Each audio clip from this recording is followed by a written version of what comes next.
Welcome back in on this Tuesday morning, continuing to hold on to wet and windy conditions across South Central. Now, the winds will be nowhere near as strong as what we did see yesterday, but we will still hold on to some of those gusts of 20 to 50 miles per hour throughout the first half of your Tuesday. Active weather remains with us with some of the heavier rain out towards Prince William Sound. There's our area of low pressure that's continuing to build slowly to the north. We're going to continue to see the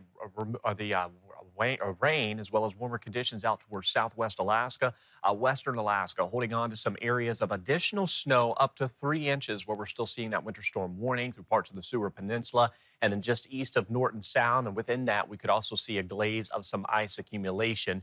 So we're going to continue to hold on to this warm and wet weather pattern through at least the middle of the week. Now, beyond Wednesday on into our Thursday, we do begin to tap into some cooler conditions across the state.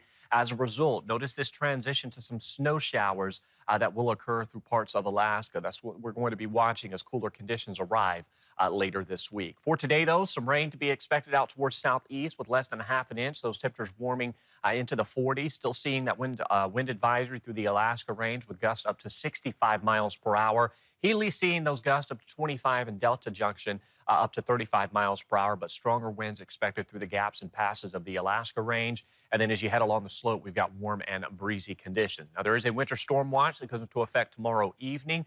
That will last through Friday, and we're talking about some winds gusting as high as 60 miles per hour. Will lead to the possibility for some blizzard conditions. Then out west, within that winter storm warning, this is where we could see an additional 3 inches of snow and a glaze of ice, so be prepared for that likelihood as these temperatures continue to remain well above average. 30s and 40s through the Aleutians with those winds gusting as high as about 50 miles per hour at times with some of those stronger winds through the eastern Aleutians. Up to an inch of rain for Kodiak into the evening. And then, of course, as you head from the southern parts of the Kenai through Prince William Sound, even heavier rainfall expected. Whittier could see up to 6+ inches by Thursday. Inland locations, some passing showers expected, but largely on the drier side compared to the coast. Temperatures warm today into the 40s.